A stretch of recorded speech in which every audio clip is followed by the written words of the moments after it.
Hello, everybody, and greetings from the Blue Tick Tavern in downtown Maryville. I'm Mike Edwards, the Greenfield Gunner, along with Donnie Moore, Marcus Fitzsimmons, and Troy Provo-Heron, and this is the Goatee Sports Page. South Carolina rolls into Knoxville, and we're going to the whistle blows. And now let's set today's lineup card, sponsored by Blunt Partnership. The University of Tennessee Sports Report, sponsored by the Cherokee Group and the Murphy's Bobcat SEC Notebook, lead off with Marcus Fitzsimmons and Troy Provo-Heron. Today, we'll set the stage for the Vols game against South Carolina. Stan Painter, the voice for William Blount Sports, will join our Goatee Sports Page crew. We'll update high school scores and news from around the area and then mark it down with Marcus Fitzsimmons, sponsored by Mandy B. Street Realty, features Maryville High School girls golf. The Anderson Lumber Company Player of the Week will be announced, featuring Troy Provo-Heron. Maryville High School girls volleyball will be on the agenda.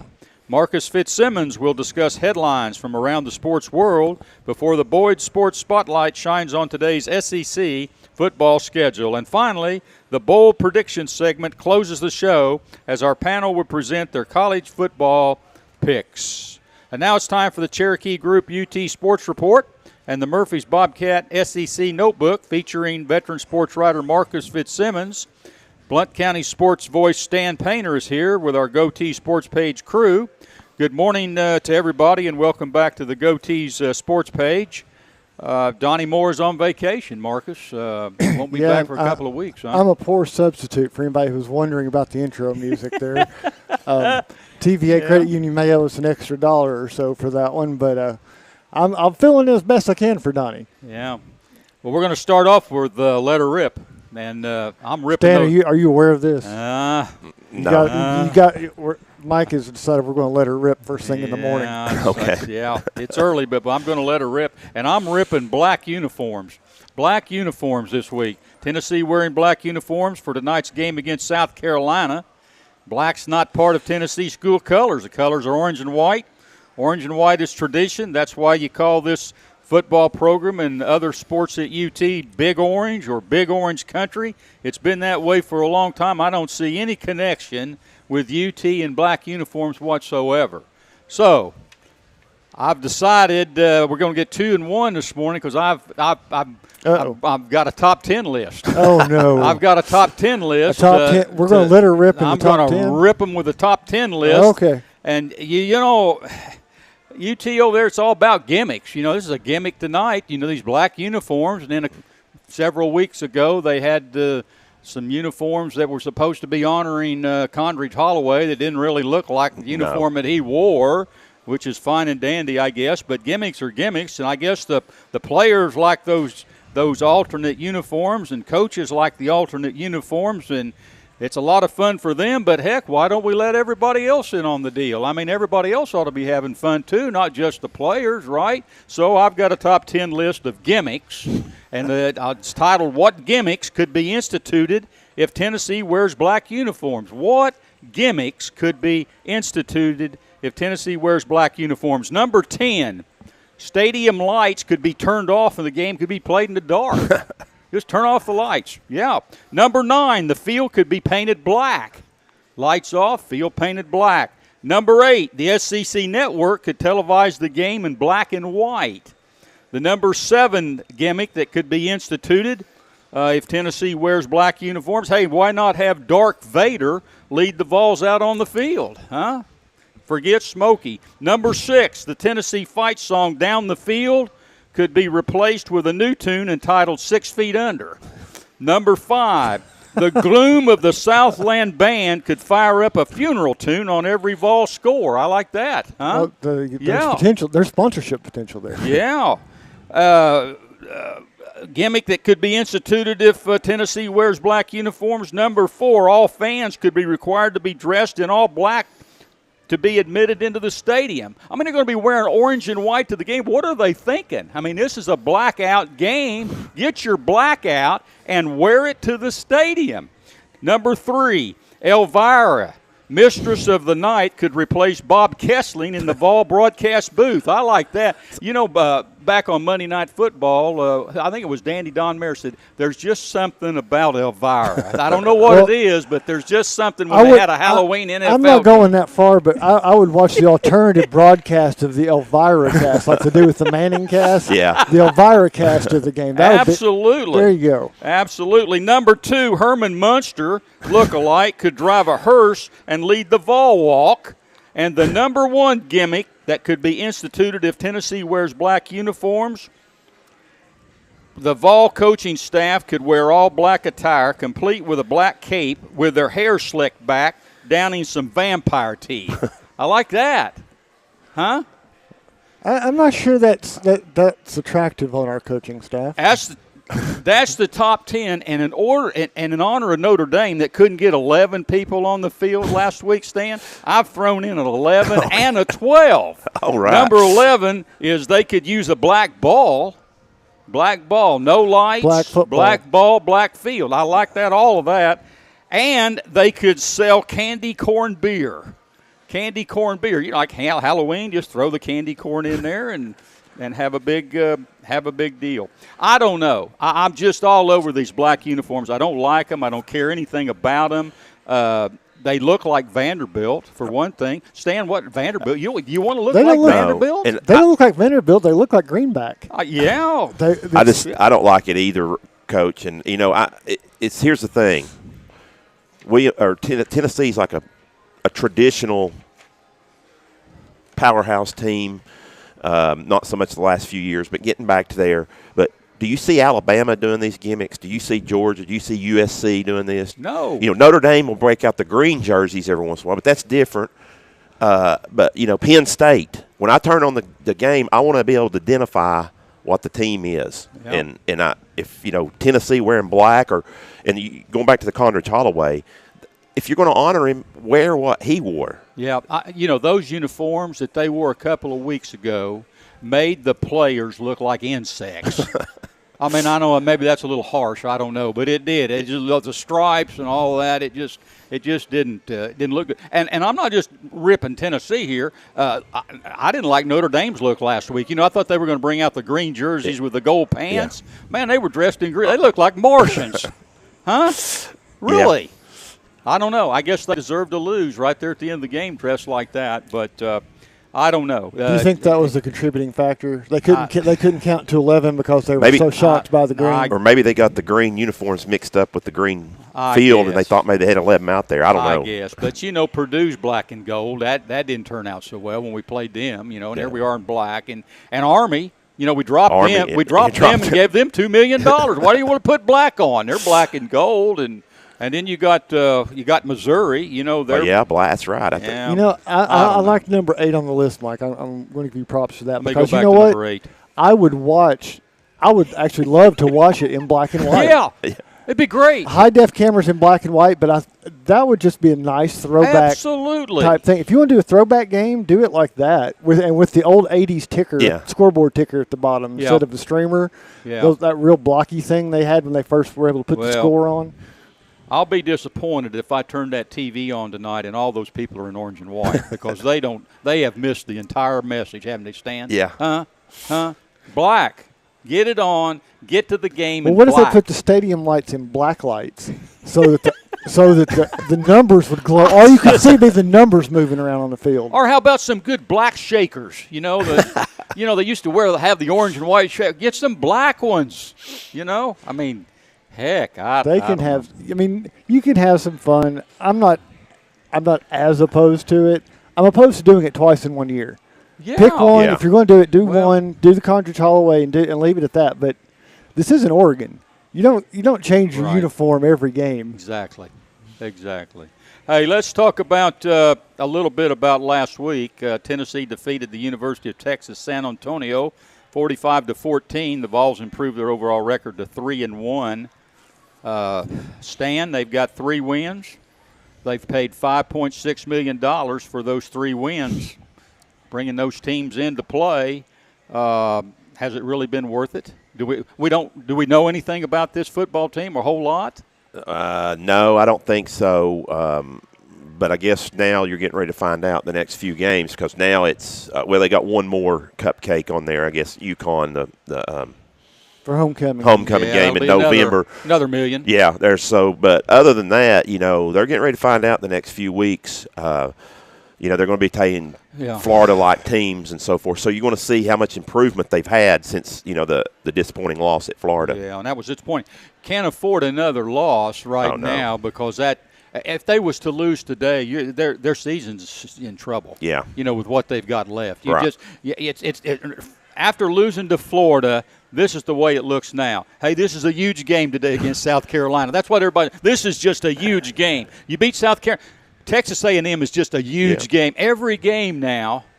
It leaves you little margin of error now. No margin of error. Every game should be a huge game. Yeah. So I wish that's the problem with cupcakes. It's not a big game. Yeah. Besides the fact you're not getting tested, it's not a big game. How do you get excited? The only thing exciting to me about UTSA was we got to see Tyke come back to town. Mm-hmm. Yeah, that was the biggest thing to me. Right? Yeah, that was the biggest thing to me about playing them. And there several weeks ago, I thought they were 11-2 last year, won a bowl game. I thought, this may be a decent opponent right here. And then next thing I know, they got a couple of losses. Their main quarterback got hurt. And their big receiver hit the portal and went to Ole Miss. So and there you are. You got a game.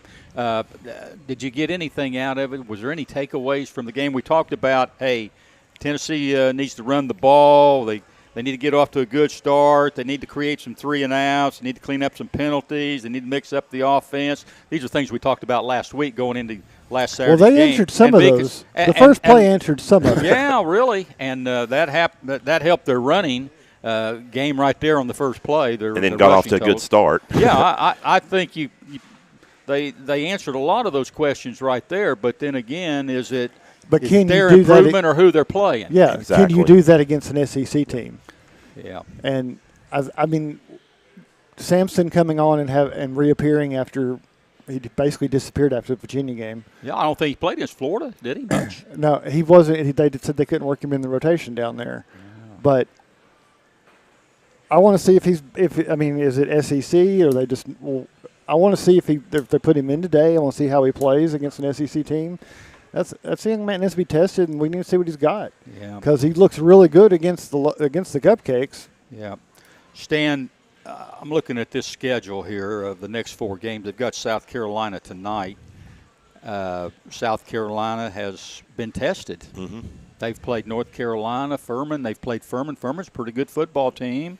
They had Georgia down 14-3 at halftime, and then they didn't show up the second half, but they played Georgia pretty well. Mississippi State came in there with a decent overall record last week, even though they had not played well against LSU, and they took care of business there, not by much, but they took care of business. But they've been much more tested than Tennessee has. Yeah, they have, and Spencer Rattler's playing really well right now. Maybe playing the best quarterback in the SEC. So, and as you said, he's went against Georgia's defense, and I think this will be a high-scoring game, to be honest with you. And a lot of people I'm hearing saying Tennessee's going to win by whatever. I think it's going to be a shootout. I think Tennessee will win, but I think it'll be like a single-score game. You got South Carolina tonight, and then you got Texas A&M in 2 weeks. The Vols are off next week, and then they got Alabama and Kentucky away from home. But they've played a lot of home games, Stan. Yeah. And we thought going into the year, playing those home games, that they would get off to a fairly good start, that Florida was the big question mark. Going down there, that was going to be a really big game and a really big test, and they didn't come out of it. But you look at this schedule, you got Texas A&M in 2 weeks. Well, Texas A&M goes to Alabama next week. Yeah. So you're going to get them after Alabama. Right. But then the favors return because you got Texas A&M home, but next you got Alabama on the road. See, so, but I still think as far as getting off to a fairly good start overall, I think the schedule has been favorable to them. Oh yeah. You got a break in the Virginia. These games are scheduled way in advance. Well, nobody know where Virginia may be the worst Power 5 team in the country, and they got a break there, I guess, playing them. And really, you could have had a pretty good test if you had stayed to the original schedule and gone to BYU, because they're a pretty good football team. Oh yeah, they won. They beat Cincinnati last night. Beat Arkansas. Arkansas, yeah. They've only lost one game, Stan, and you could have really found some things out right there early by keeping that game, Marcus. Huh? Oh, you can. I mean, like Stan said, I understand why they made the schedule change to play Virginia, but I think they rated it as an easier game. I don't think anybody rated Virginia being that bad. Yeah. As bad as they've shown, especially not when they're going to turn around and lose to an FCS team the week after that. And I still have big question marks because I still don't know what to think of Florida. Yes, they beat Tennessee, but is Tennessee that good? We don't know. I mean, they seem to have struggled with Charlotte last week. Well, and they looked terrible against Utah, the opening game. I thought that team, when I saw that Florida team against Utah, I thought they're not going to win 3 games. But they took a lesson from that one, I think. Yeah, I still don't know. I still don't know if that's a lesson that's going to translate into SEC wins. Well, we may find out about Florida today. They go to Kentucky, and we're going to find out a lot about Kentucky too. So, yeah, but I'd like to give the SEC East a little bit more credit, but I'm getting ready. If it keeps on going, I'm going to have to revert back to the SEC least. You know what I'm saying? Well, what happens today? I know we usually talk about SEC a little bit later, but you got Florida going to Kentucky. Kentucky can make it 3 straight over Florida? Yeah. When is it? Yeah. And they're favored. 1 point, but they're favored. One's better than nothing.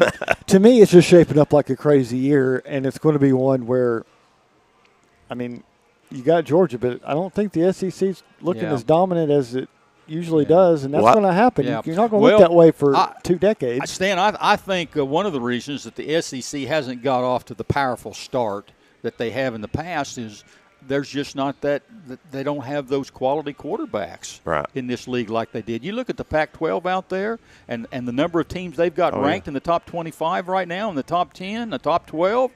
Hey, they're solid at quarterback out there in that league this year. You're right. Yeah. Bo Nix at Oregon, and then Caleb Williams at USC, and Colorado, Sanders at Colorado. So, that's why I say Spencer Rattler. When I say Spencer Rattler may be the best quarterback in the SEC right now, or playing the best. He could be, and I'm curious today to see what Tennessee does with him because, in their opener, UNC didn't come after him. They put a bubble around him and wouldn't let him run. Then they collapsed the bubble. Tennessee's been so aggressive going right after them. That's what was happening, what Georgia was doing initially in the first half. They were going after him, and he was escaping. And dinking and creating. But if you contain him, he doesn't seem very good at that. And I'm curious to see if Tennessee's capable of playing a contain and collapse rather than just go for his head. Well, whatever Georgia did the first half, they don't want to follow suit with that for sure. Tennessee comes in at around a 12.5 point favorite, I think, roughly. And South Carolina's beat up Stan a little bit. The game's at 7:30, by the way, and it's on the SEC network. But South Carolina comes in. They've got some linemen. Their number 1 receiver is not going to play. Right, yeah. And so they've got some injuries that they're going to have to deal with. And, of course, this is a big game for them. Yeah. They've lost to North Carolina and they've lost to Georgia. No shame in that. No. But they've got a big task to come in here, and this is going to be a hostile crowd tonight. It kind of, it's funny because everybody's calling this a revenge game because what happened – last year, but that's the first time South Carolina's beaten them in I don't know how long and so forth. But of course, I think there was emotion there because when Hooker got hurt in that game, late in that game, I think Tennessee was going to lose that game anyway. Yeah, before he got hurt. Tennessee had no ability to stop South Carolina that night. So, but we'll see what happens here. But I thought the favorite. It was just a little bit high for Tennessee. I thought Tennessee would be favored, but it's probably saying 9 or something like that. So, but you're right. The receiver that you talked about got hurt against Georgia. I think he broke his foot or something, but they still have another big physical receiver in Leggett. I think one of them's been out that will be back. Right. So the last two games in this series, Marcus, has been blowouts.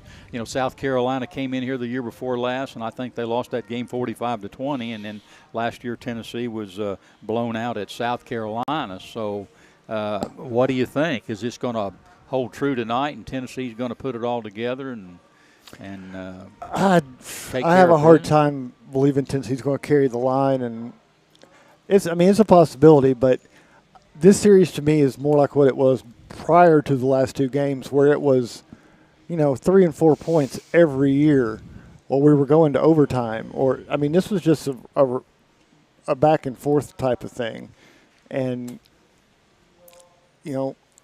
I just don't trust South Carolina. They have a knack for getting under Tennessee's skin and pulling out wins. Well, Stan, would it be safe to say that if Spencer Rattler goes, so goes South Carolina? Oh, yeah. Much? Oh, definitely. And he has been so inconsistent. I mean, you look at that first half against Georgia, and you're going, this is unbelievable. The pressure pass there and got him for a couple touchdowns. I think a lot of that. And then they just, the second half, But was that, as Marcus said, is that something that Georgia did, though, that kind of, they kind of dropped back in coverage there and kind of just, as he said, kind of tried to contain him. But, if you let him, he's completed a lot of a high percentage of passes. Early on against Georgia, it was like more of the dink and dunk. But they were still going down the field with them, obviously. And so I kind of felt like they had Georgia on the ropes there. But what scares me about Rattler is the fact that he can pass and he can run the football. He can hurt you with the run. He's probably the best because they don't have much. The running game's not really their traditional running game. He's probably their biggest threat running. I know Milton went 80-some yards last week, but I'm not married to him right now as far as running the football, even though he went 80 yards last week. I still think he's a drop-back passer pretty much, and I'm still not so sure this offense fits him the way it's set up. Yeah. So we're going to learn more about that, as the season goes on. How do you control a Rattler? How do you control him? You don't let him create. And the way you do that is, like I said, when you come after him, you need to come after him in a controlled manner, because if you're coming after him full speed and aiming to take him down, 2 times out of 3 he's going to sidestep you, and then he's going to roll. He's going to keep on rolling to the outside, and you've just put your secondary in trouble. What you got to do is not let him move around. Bring your pressure to the outside. Still keep a spy on him, but force him to stay between your defensive tackles and then let them collapse in on him. He doesn't perform nearly as well when he doesn't feel like he can move. Stan, in order for Tennessee to win this football game, what do they got to do? I think they've got to be able to be efficient on offense, score 35 to 38 points at least to win. Because, like I said, I think this is going to be a shootout. I would see South Carolina putting up 31, to 35 points. So you're thinking the game's going to stay somewhere in the 30s? Yeah, could get into 40s, but. I think when Tennessee wins, Marcus, I think if they hold teams to 28 points a game, their win percentages are very high. But if it gets into that low 30 range, it decreases as far as them winning football games. So that puts some pressure on Tennessee's defense, does it not? And where is the defense right now? I wish we knew. Is it the defense that we think we've seen against some of these weaker teams, or is it the defense that couldn't do anything to stop Florida? I'd like them to answer that question, and I think we'll see that. I think if Tennessee is going to actually do anything but a squeaker, it's going to be big. I'm afraid of the squeaker of like a 23-21 type of deal, but if Tennessee is going to win this game and play the way that they have, then you're looking at 49-28 score. Yeah. With the quarterback, Milton, I'm anxious to see how he performs, Stan, with the game on the line. Nut-cracking time. Down at Florida, you're down 26-7. I'm not saying that puts a lot of pressure on you, but That's a little less pressure than if it was 26-24 and you've got the ball, that type of thing. I don't know where we're at with him under pressure. Yeah. That was one of the problems he had up at Michigan. You know, he didn't perform when the game was on the line, when you really needed for him to perform. And you think about that, going back to the last few games he started last year, none of those games were close. I mean, Vanderbilt exactly. and the bowl game, you know, you thought would be close, but Clemson was so bad that it really wasn't close either. Yeah. So I hadn't really thought about that. That's a good point that he's not. He's not been tested. Not tested. He really hadn't been tested at all since he's been in the quarterback position. And I think that somewhere along the line in these next 4 games, they're going to see they're going to see some close games. I think something else to watch today would be the line play, the offensive and the defensive line. Can we run the football? Can we move the football and run it and keep Spencer Rattler off of the field, which would be to their advantage? And can we stop them from running the football and that type of thing? Florida, the first half, they pretty much controlled both lines of scrimmage, didn't they, offensively and defensively? The second half, you're thinking, well, I think we got that straightened out a little bit. You know, they only got 3 points, but if you look at what they ran, Florida, it looks like they were just pretty vanilla. Right. And was just trying to work the clock and shorten the game, and I think they got away from what they were doing the first half, and that happens a lot. Yeah. So I don't know. I don't know where we're at on that. And Marcus might be able to answer this. Is Cooper Mays playing today? He is playing. They say he is. Okay. Yeah, he's playing. Is he that big a difference on that offensive line? That's my question that he is after being out this long and not.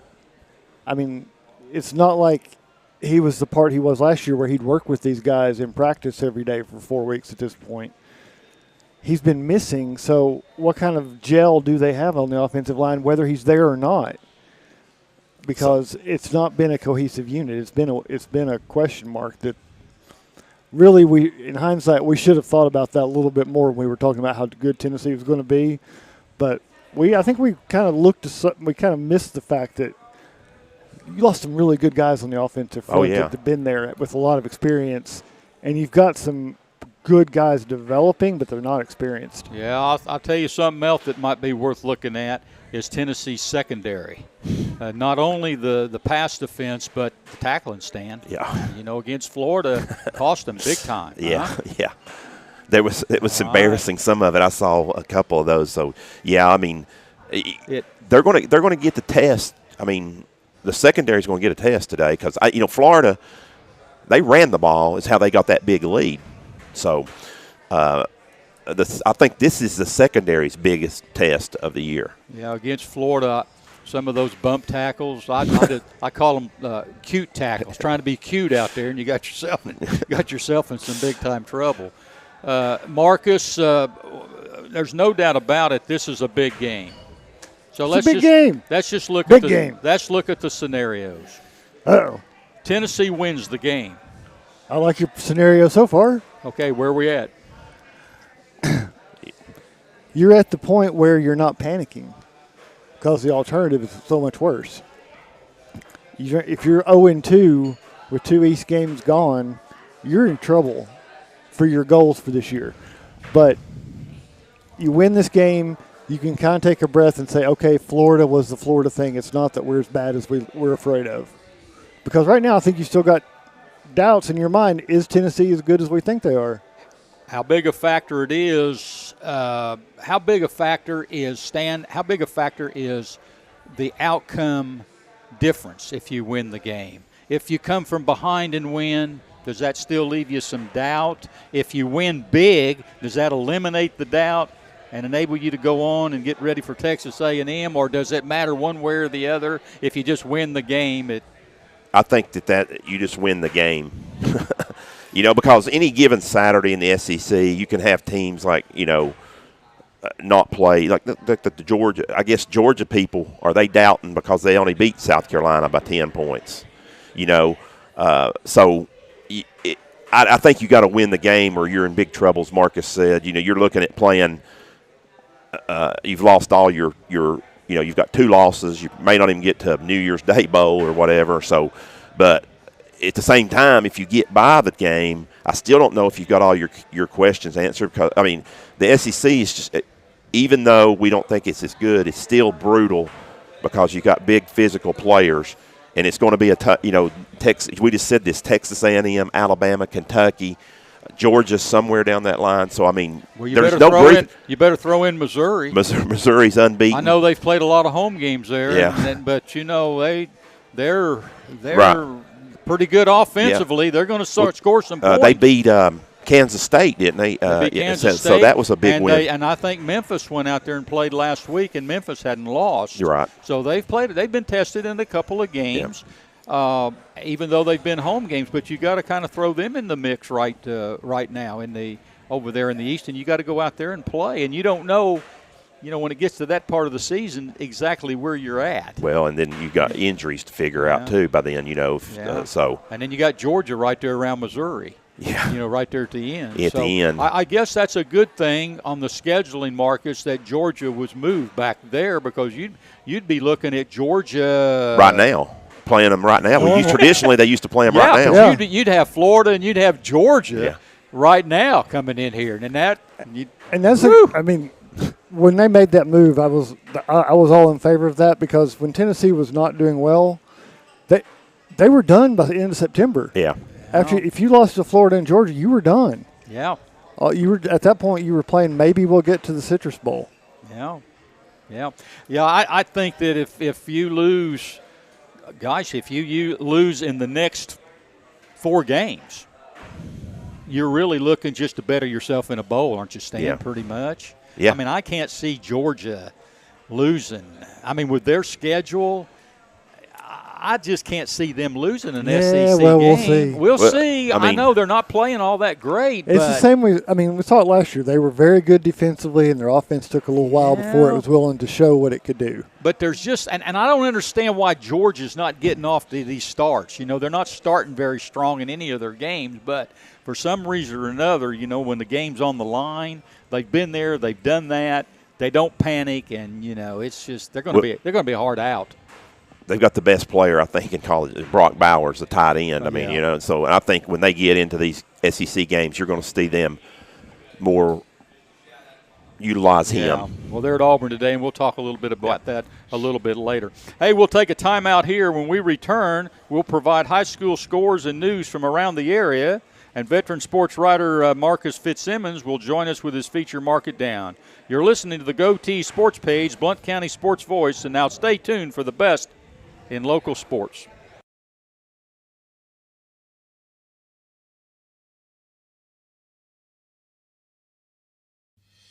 Since 1925, Anderson Lumber in Alcoa has proudly served and supported our local communities. But did you know Anderson Lumber is so much more than a lumber store? You can stop in anytime and see our incredible kitchen showroom. From floors to cabinets and everything in between, Anderson Lumber's experts can help you design your dream kitchen. And then our install team will make it a reality. Wow. For anything home, we welcome you to visit Anderson Lumber in Alcoa or shop over 67,000 items online at AndersonLumberCompany.com. Anderson Lumber, since 1925. Aubrey's is known for real comfort, real food, real good. But remember, Aubrey's is also really into Blount County. Aubrey's Maryville has been a strong supporter of local schools and sports programs for more than 15 years. From baseball to football, dance teams, and marching bands, Aubrey's has helped schools and youth programs generate thousands of dollars. It's easy for us to do because it's the right thing to do. So the next time you're looking to choose a place to eat, we hope you'll choose Aubrey's. Real comfort, real food, real good. See what's on the menu at aubreysrestaurants.com. Merlin's Music World in Maryville is owned and operated by Dylan Davis and has been a fixture in Maryville since 1987. Guitars, amplifiers, lessons, sound system, and video system installations are products available at Merlin's. Merlin's also offers a 24-track digital recording studio featuring audio engineer Rusty Chambers. Visit Merlin's at 1920 East Lamar Alexander Parkway or call 977-0093. We all want our loved ones to be safe. Denso in Maryville is at the forefront of creating technology for safer vehicles. Join the automotive industry with Denso in a fast, challenging, clean, and safe environment. They offer great benefits and competitive pay, as well as a convenient on-site healthcare facility, cafes, fitness center, and more. Start your future now. Entry-level production positions start at $16 an hour for second or third shift. Visit denzocareers.com/Maryville to learn more and apply. The Blue Tick Tavern is home to the tastiest pizza in Blount County. Try our signature Broadway barbecue pizza, grilled chicken and red onions covered in mounds of mozzarella. Or sink your teeth into our one-of-a-kind chicken and bacon pizza, made with an olive oil base, grilled chicken, bacon, red onions, and covered in Brussels petals. The Blue Tick Tavern also has salads, sandwiches, and the area's largest beer selection. Regularly recognized as the best pizza in Blount County, it's the Blue Tick Tavern, located at 128 West Broadway in downtown Maryville. The Roger L. Newman Company began in 1984 with a vision of providing Blount County with excellent heating and cooling service. Mr. Newman also wanted a real business. No gimmicks and no high-pressure sales. They just fix it or replace it. They want to stay within your budget and make you comfortable.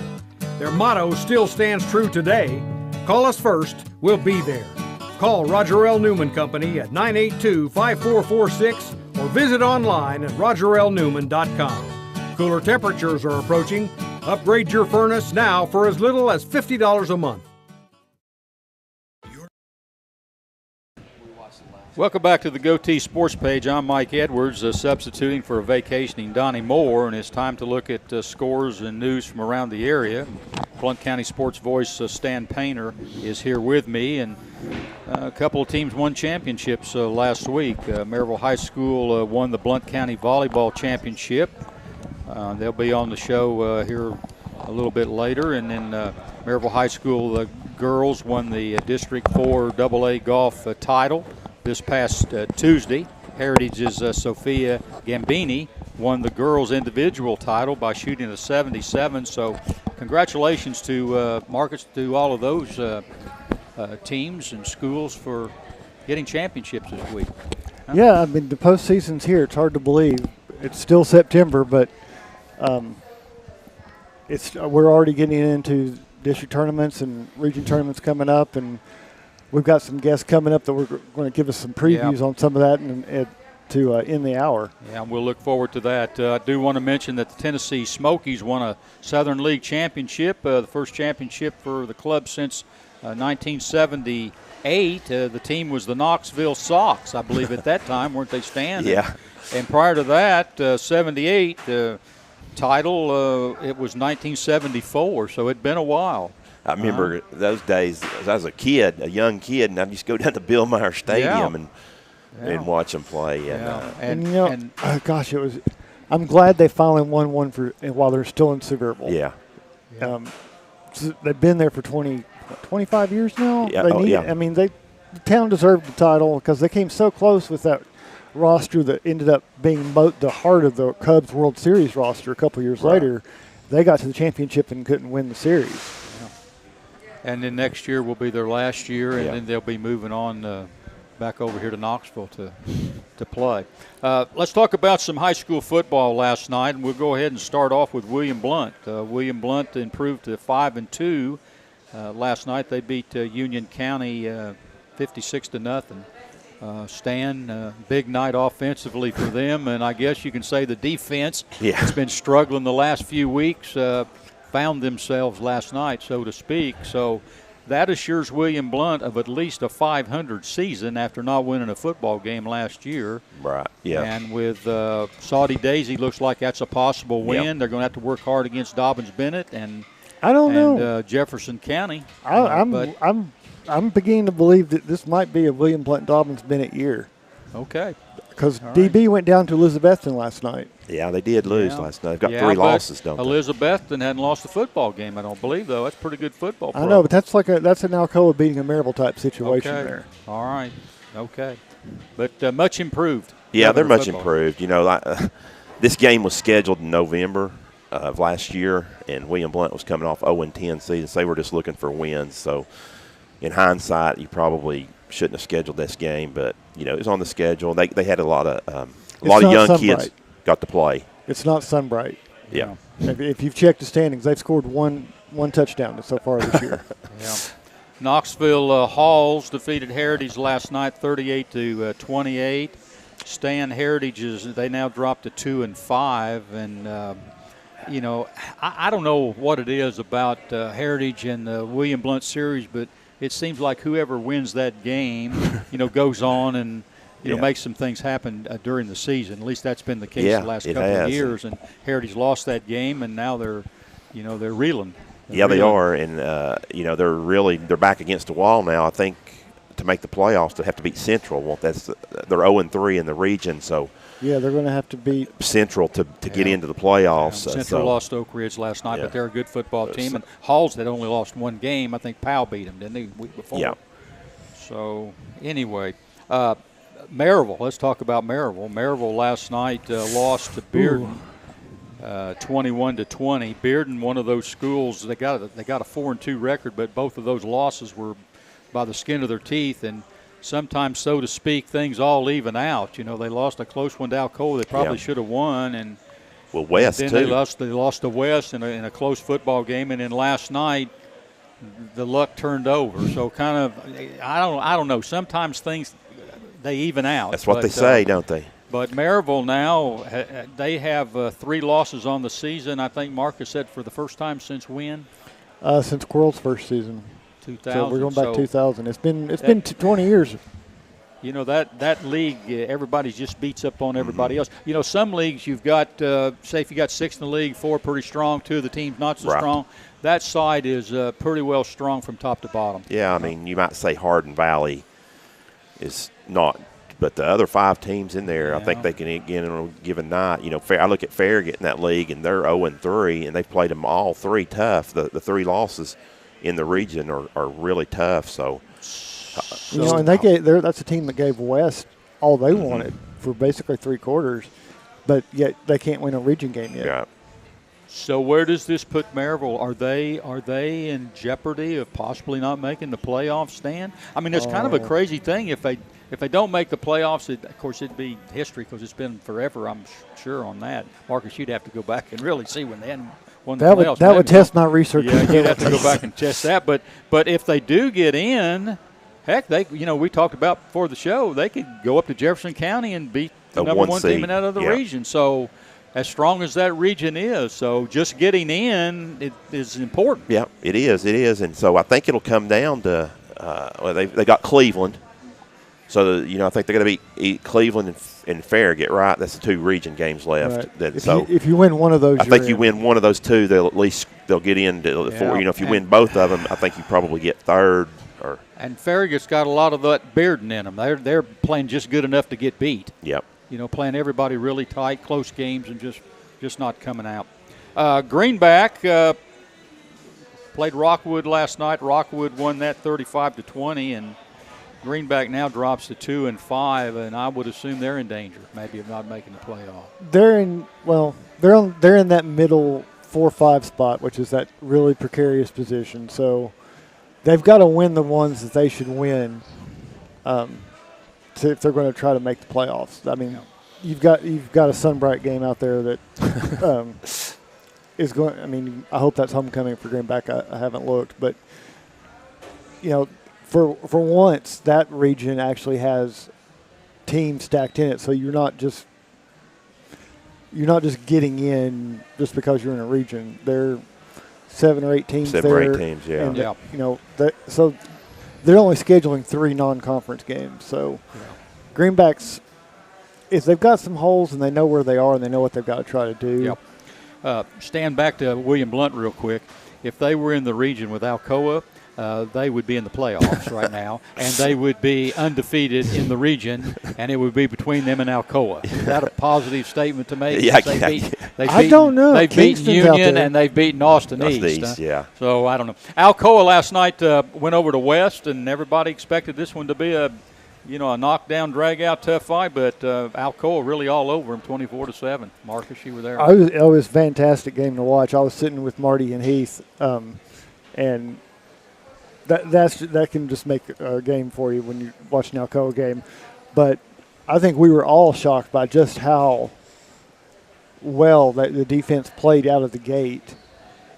and the risk that Alcoa's coaching staff was willing to take, because they called for the block punt in the first quarter. They're calling for the block punt, and they get it and turn it into a scoop and score, and suddenly West is playing from behind, which is something they don't do well. And, you have a pretty pivotal second quarter, but the second half, Alcoa was Alcoa. They ran the ball and ran the ball and ran the ball, and their defense forced a couple 3-and-outs. West had the ball for less than 2 minutes with 4 minutes left in the game. They'd had the ball 2 minutes in the second half. Yeah. I mean, you just can't, when you take out, they can't run, their number one running back's not out, they made West look very mortal, which everybody else I'm sure was trying to take notes, but I don't think they can replicate what Alcoa just did. Yeah, and Stan Alcoa is now 6-0, and they were playing up at Greenville, and you remember that game got postponed there to where they weren't able to finish it, but they have not lost, and I think we can put to rest once and for all that Alcoa is now playing a tough schedule. Oh, yeah. That's kind of been the rap before the last couple of years, that they just, we're in a weak region and so forth and so on. And but we can close the door on that. Oh, yeah. The way they've went out and scheduled their non-region. They played Ravenwood right off the bat, and then, of course, Greenville. I don't know. Bearden, that's true. And then they played Tottenville, which Tottenville's only lost one and then, of course, game. they got Maryville. Traditionally, have Maryville, too. You talk about who Maryville's got. We've talked about them playing Farragut, and they've got Cleveland, and you better throw in Alcoa because they've got I believe they got to go over there and play, too. So, they've got – in other games last night, Hampton beat Eagleton Academy 51-13. Eagleton Academy now drops to 2-5. On the year. This is their first year, really, so they've picked up a couple of wins. You got to take that on a positive, don't you? And Hampton is a powerhouse in that region, and has been for 2A, so that was by far the best team they've played this year. So I don't know where they sit in their region. I think they're 1-2. They've got to win one. Yeah. To get in. But don't they have Cumberland Gap They've still on the got schedule? Cumberland Gap to play, so they have a good chance if they can win who they should beat. South Green defeated Seymour last night 35-25. South Green remains unbeaten, and Seymour still looking for a victory. But played them pretty well. Played them well, but that's the South Green team that's in the region with Eagleton. Yep. And that region's going to come down to South Green and Hampton. So, Marcus, Seymour's just having a bad time. Yep. Marcus, you got Mike Driver in here, and they've got a championship this week, and I know they're going on. So I'll turn it over to you, guy. Oh, well, thanks. And I'm going to tell you what I'm going to do. While we're talking, I'm going to turn the camera around so that our guest stars can get on prime. Yeah, they viewing. look like they're wide awake. Yeah. And let's see. We're going to turn it. There we go. So if you're watching the live stream now, you can see Coach Driver, and we can do this right. Coach, thanks for coming this morning, and you brought some players who we saw in the paper earlier this week for some really good performances at the district tournament. Introduce these two you brought with us. Yes, we got two players here today from our girls team. We have Riley Tucker. Okay, she's a junior on the team, and from our boys team we have Leo Huddleston. He's a sophomore on our team. Well, I think I'm going to pick on Riley first. Is that okay? That'd be fine. Now, the district tournament's out at Aguani, correct? That's correct, yes. So, Riley, talk a little bit about front nine versus back nine in this district tournament for you guys. Okay, so the girls and the boys started on different sides. So the girls started on the back, which I thought was helpful because the back is a little bit harder to me. So it was good to get it out of the way and then have the front nine to just end easy on, I guess. Now, I know not everybody. You all it's golf, so there's not like there's somebody running around with a giant scoreboard in the sky unless you know exactly what's going on. Coach is pretty well informed, but could you get the feeling that everybody else is trying to play hard your last 9 holes and trying to catch up? I kind of always assume that. For me, I didn't do that well on the back nine, so on the front nine I was really trying to catch up, and the scores weren't that low, so I guess we kind of got lucky on that part. But, yeah, I think everyone tried their hardest on the front nine, too. Coach, how were you feeling? Because you probably had a fairly good idea of what was happening. Yeah, we started on number 10, like Riley was talking about, and her and April Johnson, who's also a junior, both of them had a good front 9 holes. We played the back. We took 11 and made it into a par 3 for the boys and the girls there, so it was playing a par 70. So they both shot 4 over on the first 9. So we actually had about a 6 or 7 stroke lead on Bearden. And the front 9, we didn't finish as well as we started, but we still ended up winning by 3 strokes. And you know, it's the front 9 was playing as a par 36, so I knew where we were at, and we both of them went out, and actually they had the 2 low scores on the first 9 holes of anybody, and the girls out there. So, well, were you? I won't say were you surprised, but were you pleasantly surprised when you see the final standings and you got the second run, well, first runner up, really, second place? Mm-hmm. Yeah, we We had, 2 of our girls were in the top, I guess it'd be top 4. I think that's it, yeah. So, but going into the tournament, I knew we'd played Bearden throughout the year, and they'd beaten us a few times. We'd beaten them the last time we played. And I knew Hardin Valley. We hadn't played Hardin Valley, but I know a couple of players there. So I knew we had a good opportunity.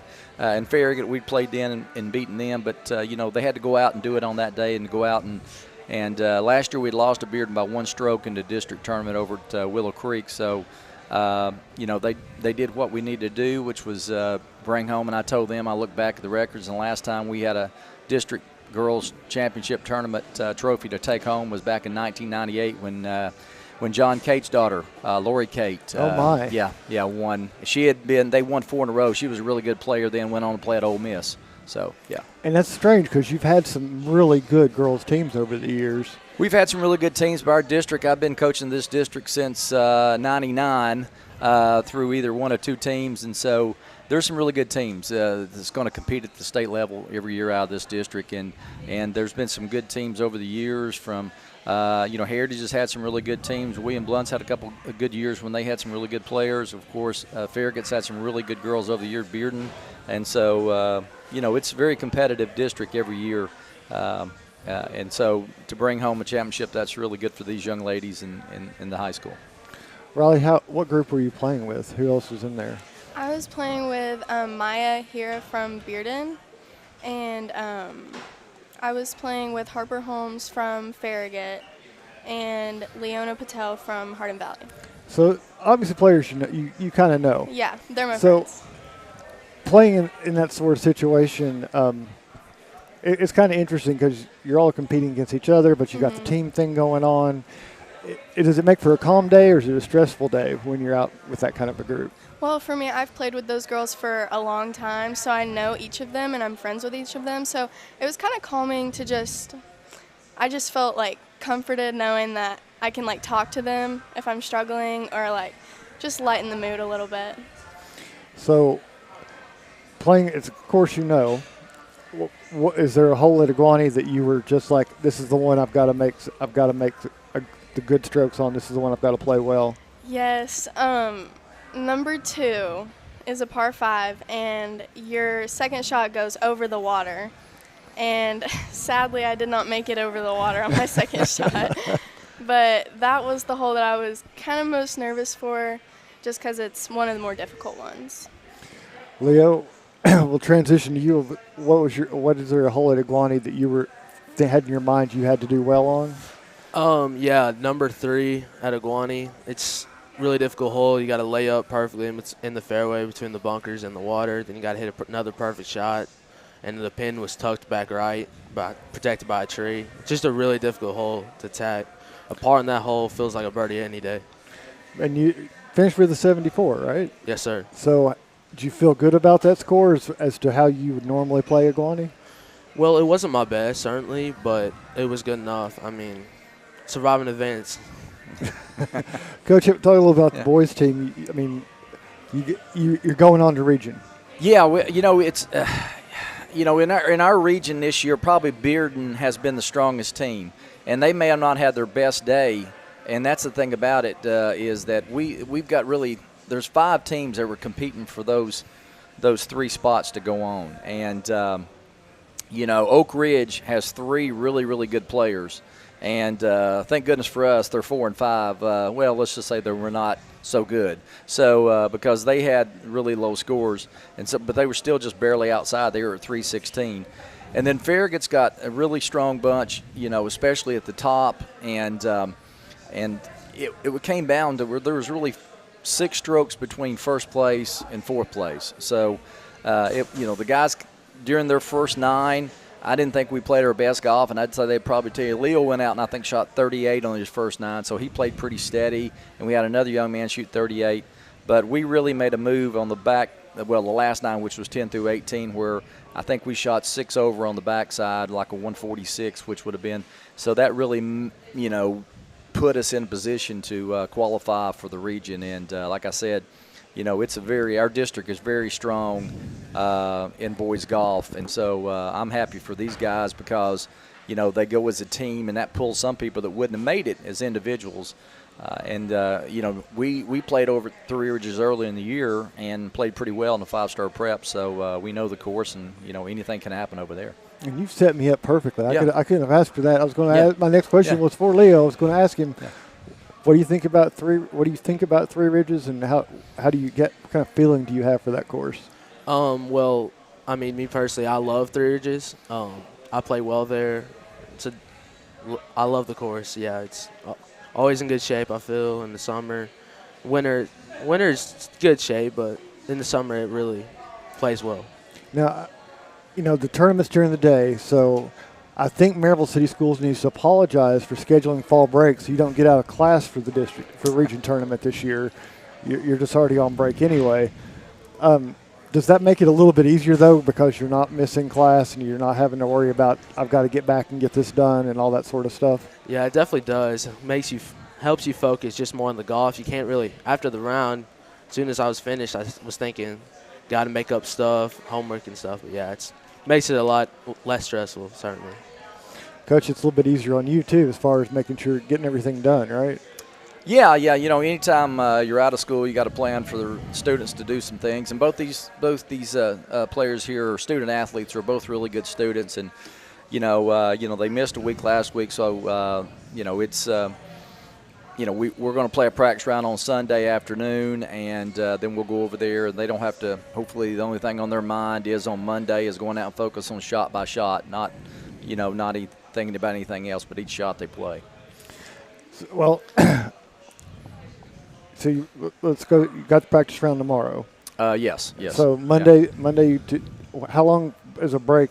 Let's say things go really well on Monday. Yeah. How long a break before you get to go to state? State is we're the first. It's a Sevierville Golf Club. The guys will play the River course. The ladies will play the Highlands course, and it's the following Monday and Tuesday with a practice round on that Sunday. We're first this year, and then the smaller schools, smaller private and smaller public like Alcoa would be, that they would go on Thursday, Friday of next week. I think there's a day in between for them to have practice rounds. So there's a little break in there. In fact, the private schools like that Webb plays in, the bigger ones are actually playing their region up there, I think tomorrow, or not tomorrow, but Monday or Tuesday, one of those 2 days. So, yeah. Well, Riley, we'll come back to you. I didn't mean to leave you out talking about the region. You played the course. What do you like and dislike about that course? Well, Three Ridges this season especially has kind of felt like a second home to me. We've played there so much, but it's not particularly my favorite course. And the greens play pretty hard for me sometimes. So I guess I'm most nervous about the greens and pin placements, but hopefully all goes well in the practice round. Every team has a checklist about what they want to do during the course of the year. You got a couple of those things checked off at this point. So how do you feel about what remains? Well, I know it's going to be hard competition for sure. Of course, I would love to make it to state. That's definitely a goal of mine, especially while I'm in high school. But I think I have a good shot at it if I'm on my A game, hopefully. Coach, you got that desire. How do you fix these guys up to get ready for that? Well, I think like we said, like Riley said, it's been a second home for us. We played a lot, and that's on purpose. I wanted them to be very familiar, and a lot of these guys play. They've had some SNEDS events over there this summer, the TriStar match play. They've done I guess they've maybe done another 2-day over there. So they've played the course. The biggest thing is stay away from those big numbers. No doubles, no triples. If a bogey, that's okay. You might be. There's a lot of birdie hills over there also. But just stay away from those, doubles and triples, because those are really hard to make up. And then we'll see how it turns out. I mean, there's some really good players over there. Of course, in the girls, we had a transfer come in from Vegas, and she's a really good player. She hits the ball a ton. She doesn't know the course as well as Riley does and stuff. But the only thing we've got to figure out is to stay focused on shot by shot and leave bad shots behind. And I know that's tough. I play golf too. But just leave it behind and go on to focus on the next shot and everything. And I think, Leo with the boys group, there's some really good players over there. So it's a great opportunity for him to go up against players that are going to be playing next level this year. There's probably, I know of at least 4 or 5 guys that are going on playing Division I. I know 3 the next year are going to Chattanooga, to MTSU, to Tennessee Tech to play. They're all seniors and stuff. So it gives him a good gauge on where his game stands, and I think his game's ready to go on Monday. Well, guys, we appreciate you coming in, because I know you'd rather be on the golf course right now on a Saturday morning than sitting here talking to us, so we appreciate you taking the time. Coach, I'm going to give you a chance. Any shout-outs you need to give for any of those courses that are helping the teams and arranging this stuff? Yeah, as I said earlier this year, we've got some really good. Green Meadow's always really been great for us, and Aguani's been very accommodating as they host someone. Of course, Lambert hosts for Heritage. And so if you look at the community here, we've lost a couple of courses in the last few years with everything from Amazon coming in to, over in Royal Oaks, the old Wallace Hills course. So I think all these courses around here for welcoming juniors in and allowing us to play there, that's important, because these juniors are going to have families one day, and I hope that they'll have their kids out there playing golf and stuff like that and supporting our local courses. Well, we wish you the best of luck on Monday, and we can go ahead and be predictive and say best of luck at State if you can get there. Yep. And at least you don't have to go to Middle Tennessee if you do win. But thank you all for coming in, and we wish you the best of luck. Well, thanks for having us in, this year, and we really appreciate you guys' support. Thank you. Well, Mike, let's go ahead and turn the page. All right, it's time to turn the page and announce the Anderson Lumber Company Player of the Week. You're listening to the Goatee Sports page, and now stay tuned for the best in local sports. Newspaper, that's right. Your newspaper, that's right. The Daily Times is your newspaper, tailored to where you live, emphasizing the things that affect you and keeping track of the people and players in our community. The award-winning Daily Times can be delivered each morning right to your door or inbox with the latest in local news and sports. For a 30-day free trial offer, call 981-1100 and begin enjoying your life, your times, every day with the Daily Times. For over 50 years and 3 generations, the people of Blount County have trusted Stevenson Tire with their vehicles and their families. Our mission has always been simple: to provide quality products at reasonable prices with exceptional customer service. Featuring tire products from Michelin, BF Goodrich, Uniroyal, Bridgestone, Firestone, and Yokohama, Stevenson Tire also offers alignment and brake services at affordable prices. Stevenson Tire Company, 2411 East Broadway Avenue in Maryville. Call 983-1621 or online at StevensonTire.net. Waters Equipment is your East Tennessee New Holland agriculture and construction dealer. Waters Equipment has been serving Blount County for 48 years and has 2 locations in Maryville for sales and service for New Holland equipment. Offering shop and field service for trucks and equipment of all brands, Waters offers equipment rentals for New Holland skid steer, Mini X, and tractors. Call 238-9000 for your rental needs. That's 238-9000. Waters Equipment New Holland. Excellence in service.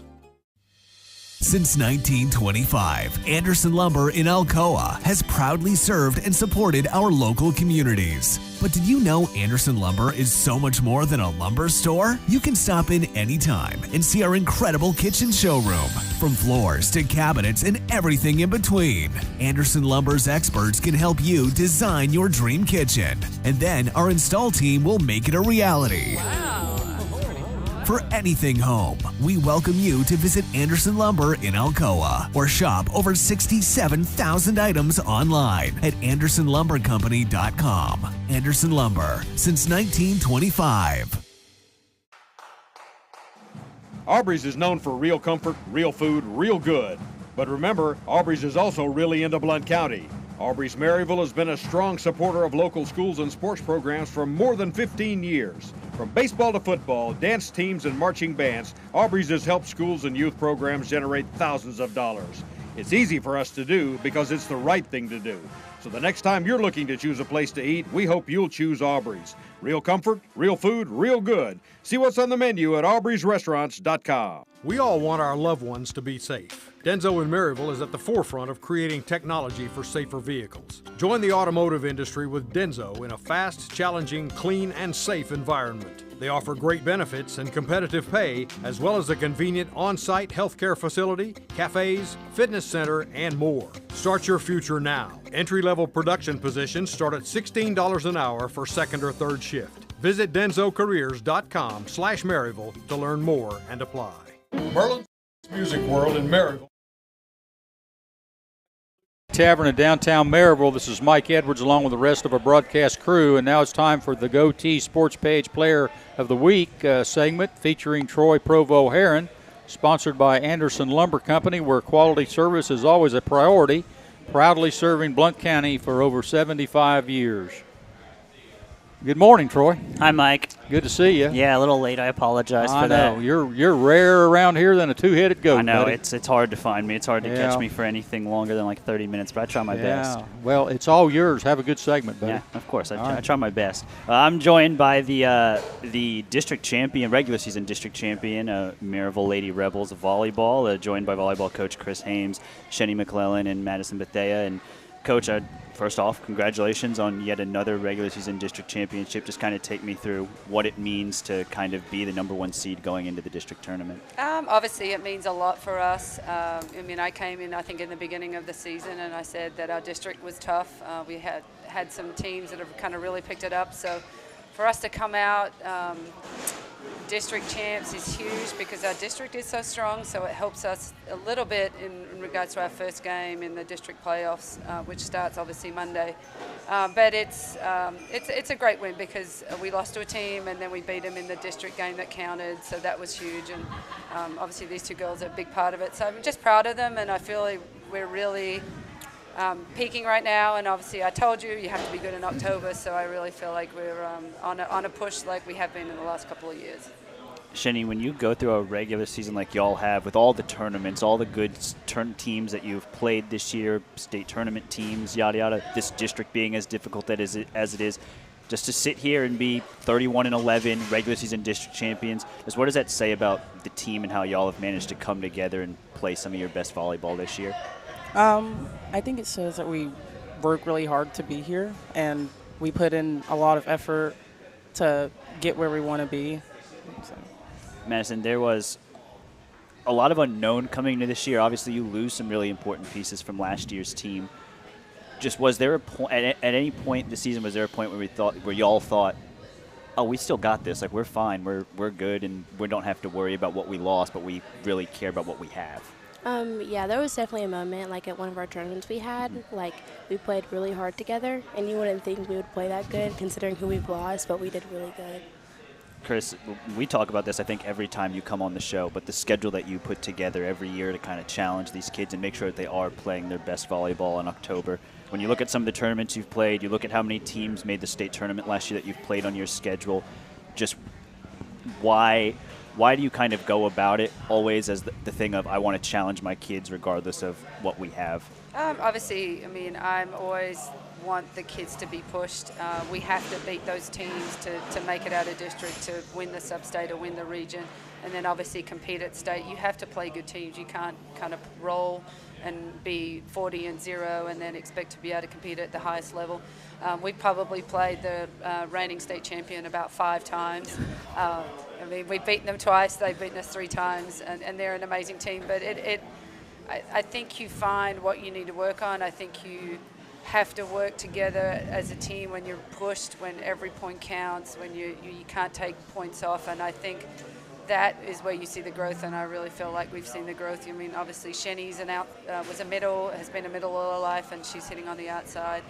Maddie's amazing, and she'll probably transition to the outside next year. So just to be able to have those kids play different positions and still compete, playing probably some of the best teams, I mean, not only in East Tennessee but in the nation. So I know it's going to prepare us for next week. Obviously, we still have to play good because there's some really good teams, but I'm excited to kind of see our kind of last push for the end. Shenny and Madison, obviously, how much better do you think it makes you guys as players when every single night, given y'all's schedule, you can't afford to take a day off, you can't afford to have an off day, that you have to be 100% ready to go every single night? I think it helps us a lot because it prepares us for the future and like the easier games. If we're playing a harder team, like it helps us in the long run. Madison? Yeah, basically what she said. It just makes us it gives us something to actually look forward to because we know we're putting in all the hard work for a good reason. Chris, do you ever worry that sometimes maybe having to be up 100% every single game maybe takes a toll on your players at all, and how do you kind of find that balance? It does. Obviously, we played Cleveland in an in-school match and didn't have our best game, so that was pretty frustrating, and I kind of the girls saw that I was frustrated. But I mean, like I said, we've played them 5 times, and it is hard. It's hard to keep it up, but when you get in this situation, especially with districts this week, we're going to have to play 2 good matches in a row to make it out of district, or 3 good matches in a row. So, I mean, for me, it's getting the kids best prepared, and then we can say, hey, whether we win or lose, we know that we did the right thing and we got them the best prepared, and we're hoping, and especially for the last couple of seasons, that's really helped us kind of push get out of district and then make it to state. Shenny, we typically don't like to mention bad things on the show, but I will bring up the in-school match. Obviously, y'all had beaten Cleveland a bunch of times already in the year. Do you think Wednesday was just a reminder that, hey, it doesn't matter how we've played against a team before, we still have to bring it every day, regardless of what we've done against them in the past? Definitely. Yeah. We can do good one day and bad the next, but yeah, I think the moment was a little bit big for us. But, I mean, like the girl said, we're going to have to play, if we get to state, teams that have their whole school there. Yeah. I mean, and that's kind of why we do it. But it was an eye-opener, but like I said, it's going to be good for the girls, and I know that it will help them. Madison, what is that feeling like? Obviously, I'm not saying that fans don't show up to y'all's games because you guys do draw a pretty decent crowd, but for have every seat in the stands packed and stuff like that, just kind of what is that feeling, and is there a certain different level of pressure that you feel with that many people in the stands? Yes, definitely, especially when it's a bunch of your friends. It's like a lot more pressure. So I made sure in the huddle, I was like, everybody try to forget about the crowd, just play how you know how to play, it'll all be good. But it definitely does bring a different type of pressure when you have a lot of people in the stands. Chris, we have 2 hitters here, but I do want to take the time to talk about setters because obviously when we talk about people you lose from last year, you lose a 2-time Daily Times Player of the Year in Liv Gravatt. Just what have you seen from your setters and kind of being able to replace somebody like Liv? Obviously, I mean, she was a big impact player for us. But I think Sadie, obviously, she's kind of really stepped in the role. We did try 6-2 in the beginning of the season, and then kind of Sadie kind of won out that role. And she's really good athlete, she's really continuing to get better as a setter, and she's really kind of plays great defense, has a good serve, so she does all the things that Liv did, and she's a great teammate, I think, which is huge, and she's always giving 100%, so I think that really helps, and she's really kind of stepped in the role, and we're still, like I said, competitive, and the kids are getting good swings, and she's done a really good job leading the team. How much of a peace of mind does it give you? Because obviously you see kids at high school practice games, all this stuff, but you also get a lot of your kids K2-wise, so you kind of know what you have more so than most people do. How much peace of mind do you have that when you lose a kid, maybe you know something that maybe people from the outside don't? That is definitely true because I obviously know, hey, there's some good 8th graders coming up. Yeah. Obviously, these guys, they play year-round, so I know that they're going to get better, and when they're going to be seniors, they're going to be better than they are. I mean, obviously, they're going to improve and play really high-level club, and both of these guys will get to play in college somewhere. So for me, it's a huge blessing because most of my kids do play year-round, and they're investing their time in volleyball, and you see the benefits of it. Obviously, for me too, I play a lot of our kids that play for us, so I know their weaknesses, I know who to serve, but then a lot of those kids know our weaknesses too. So, but it is fun, and it's for me, I want this be a great experience for our girls. They're going to remember high school just being a great experience, big part of what they did in high school, and they loved it, and that's an important thing too. I mean, yeah, we do work hard, yeah, we play schedule. I mean, we have the ability to compete at state, but I want it to be an experience that they're going to remember for the rest of their lives. We love our K2 plugs here on this show, and so does Shenny Madison. I'll ask you, obviously we talk about the schedule on your high school team, but K2 also has an extremely grueling schedule. Just how much do you think the K2 circuit that y'all play on kind of prepares you for high school season? Definitely a lot. And during club, we're playing really hard teams, which I like because it makes us better and it helps us a lot, especially in high school. So I think that's a big aspect. Madison? I think the schedule definitely kind of makes school ball not seem so hard on you, because during club ball it's like you can have tournaments every weekend, practices 3 days a week. So it definitely kind of makes you more prepared for school ball. Chris, I want to ask you about this district tournament. Obviously, when you win the regular season, it's kind of easy for maybe some people to think, oh, they're just going to go ahead and advance out of it. We were just talking off microphone here about that's not given in a district like this. What's it going to take to kind of escape district, whether it be as champion, runner-up, and kind of advance to the region? You mean, obviously for us, we're going to have to play 2 good matches. I mean, our first match we should win pretty easily. I'm not going to say that. I'm going to touch wood right there. But we have to win 2 good matches, and then obviously winning that final, the winners bracket final, is huge, because then you're kind of set. However you do in regions, you're guaranteed a sub-state, because I feel like that we can win the region game. The other side is not strong. So, I mean, and like I said, I've done everything I can to prepare the girls, and I know the girls are excited, and I feel like that we'll have our best. But it's a tough district, and there will be a good team that could compete at state that won't make it out. Shenny Madison, I'll get you out of here with this, and I don't like to be the guy who looks past the district tournament, because I know that it's difficult and all that stuff, but obviously this has been a program that's been to state the last 3 years and kind of found some mixed bag success in there at state. If you're able to get to that point, what's it going to take to make a run at a state championship? I think it's just going to take teamwork and for all of us to work and connect together, because if we don't, then we're just going to fall apart, and we don't want that to happen. Yeah, I just think the same thing. Just we have to all stay together the whole time, no matter what the score is. Just all stay together and just keep pushing if we want to make it that far. Well, we want to thank all of you. Marcus got something? I'm curious, what does Maryville do for the Blount County champions? Are there rings? Are there tiaras, charm bracelets? I mean, what exactly do you get for winning the Blount County championship? Actually, I don't think you get anything as a team. I think we had an all-tournament team and an MVP. I think that was it. But I feel like we need to get some sort of belt, maybe. Or maybe that'll be my goal. Maryville will pay for the belt, and then we can train it, pass it around to whoever wins. Yeah. I like that. I do like like the that belt. idea. We're going to have to investigate that. Maybe the sports page can sponsor that. Hey, I was going to say you can be the sports page belt. We'll happily do that. We'll get Brian on that. Blount County Championships. Well, we want to thank y'all for joining us this morning, and congratulations again on the regular season district championship. And we wish you the best of luck in the upcoming district tournament this week. Thank you, guys. Back to you, Mike. Okay, Troy. Marcus, championships, Blount County championships. Yeah. In Indiana, they had a basketball, Hancock County basketball tournament every year in January. There was 8 schools in the county at that time. They let them all out.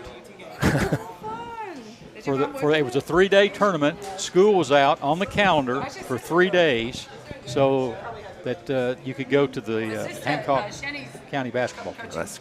That's a pretty cool deal. Yeah. Yeah. Hey, it's time for a break, and when we return, it's sports headlines and the Boyd Sports Spotlight. You're listening to the Goatee Sports Page, and now stay tuned for the best in local sports. It was owned and operated by Dylan Davis and has been a fixture in Maryville since 1987. Guitars, amplifiers, lessons, sound system, and video system installations are products available at Merlin's. Merlin's also offers a 24-track digital recording studio featuring audio engineer Rusty Chambers. Visit Merlin's at 1920 East Lamar Alexander Parkway or call 977-0093. It's payday, and on payday, you want to have access to your money right away. When you enroll for direct deposit at Knoxville TVA Employees Credit Union, your money comes to you with no waiting. It's the fastest and most secure way to get paid. Getting set up is easy. All you need is your account number and our routing number. Find out more at tvacreditunion.com. Join us now. Federally insured by NCUA. Some restrictions apply. Ask for details. The Blue Tick Tavern is home to the tastiest pizza in Blount County. Try our signature Broadway barbecue pizza, grilled chicken and red onions covered in mounds of mozzarella. Or sink your teeth into our one-of-a-kind chicken and bacon pizza, made with an olive oil base, grilled chicken, bacon, red onions, and covered in Brussels petals. The Blue Tick Tavern also has salads, sandwiches, and the area's largest beer selection. Regularly recognized as the best pizza in Blount County, it's the Blue Tick Tavern, located at 128 West Broadway in downtown Maryville. Waters Equipment is your East Tennessee New Holland agriculture and construction dealer. Waters Equipment has been serving Blount County for 48 years and has 2 locations in Maryville for sales and service for New Holland equipment, offering shop and field service for trucks and equipment. Well, yeah. Welcome back to the Blue Tick Tavern in downtown Maryville. This is Mike Edwards, and it's time for this week's sports headlines. Blue Tick Tavern. Marcus Fitzsimmons is filling in for Donnie Moore, and we got some scoops, so to speak, across the country. I don't know about scoops, but there's some interesting stuff that's happening. I can't sweat the headlines like Donnie does. I don't have his knack. But let's go off with some of the things that are happening. And this is one actually Donnie gave me earlier in the week that I thought we really should mention. That was Baseball Hall of Famer Brooks Robinson died at age 86 on Tuesday. Played for the Orioles, and they announced his death in a joint statement with his family, saying, "We are deeply saddened to share the news of the passing of Brooks Robinson. He was an 18-time All-Star and played with the Orioles for all 23 seasons, and went by that name of the human vacuum cleaner, which I don't think anybody's going to use an appliance as the nickname anymore, but, I mean, that one's kind of legendary and unique to him." Yeah, he just sucked balls up over at third base. I'm telling you, and Stan, you remember Brooks Robinson, I'm sure, playing, but he was a great all-around player. I mean, he could hit the ball, but what a fielder! Yeah. I mean, he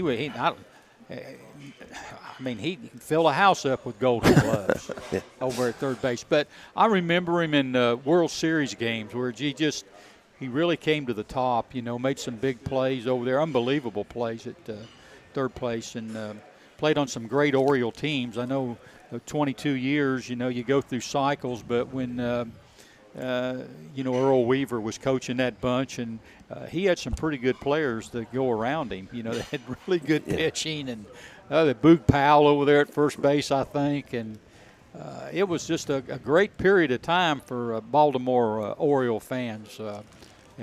During those years. Great loss for baseball. Yes, it is.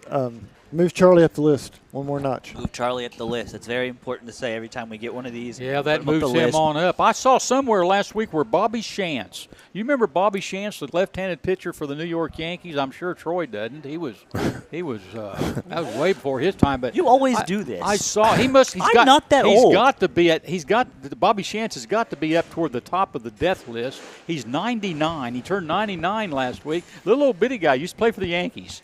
Wow. Bobby Shantz, left-handed. Wow. Yeah. Little guys live longer. We have less bodily stuff to deal with. Yankees had another good pitcher come out of that, Louis Arroyo. He wasn't very, very big either, but heck of a pitcher out of the bullpen. All right. Well, I'm gonna pick up with where the tickers were going this morning about the U.S. Ryder Cup team. Squandered opportunities to win 3 of the 4 matches in 4-ball yesterday afternoon on the first day of the 44th Ryder Cup. It's the first time that's happened in Cup history.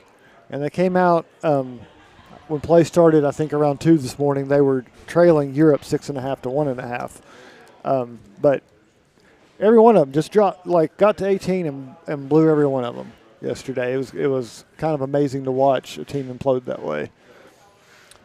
The Marlins Mets, Troy, this is all for you. Waiting out the rain delay on Thursday.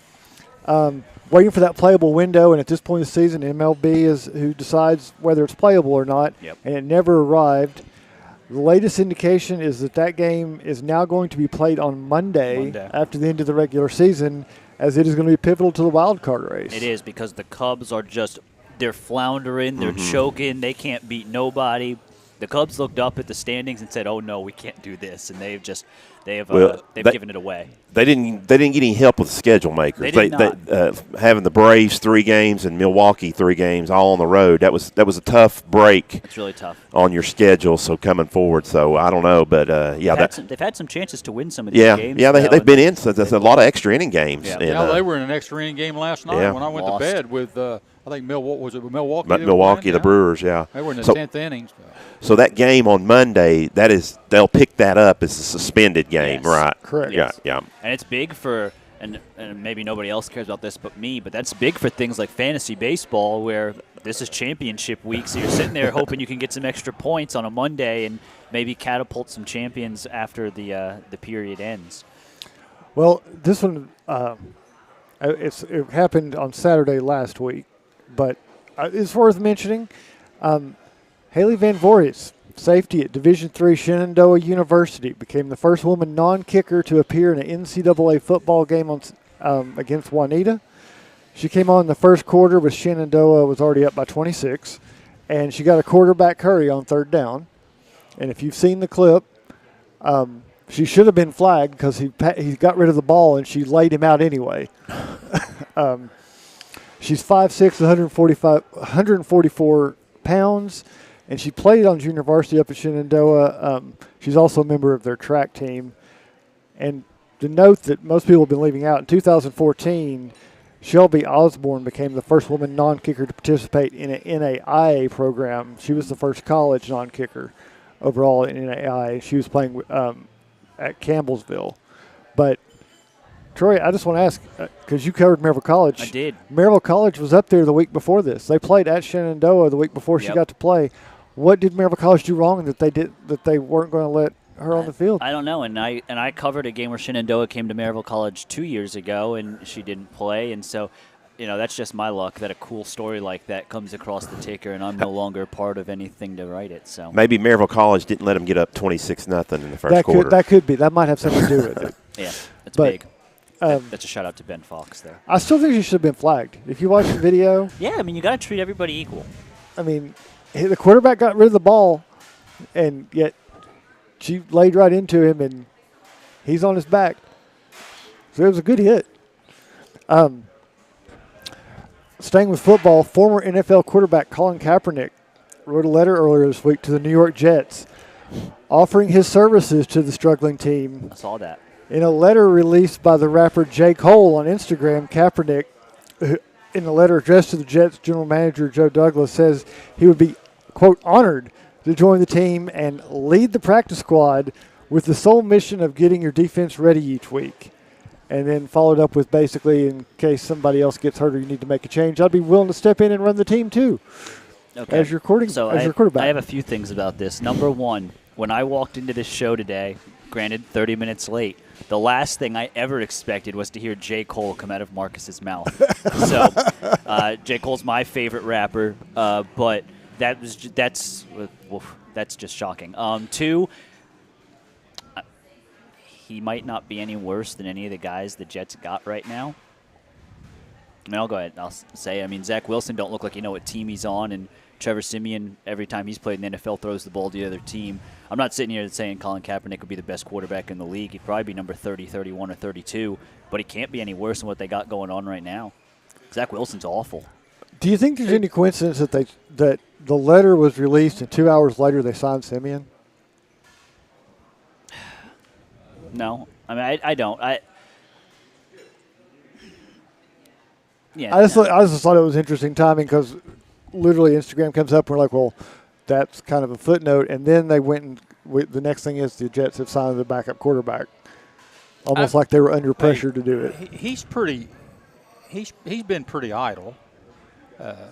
And all he's been doing really is getting older.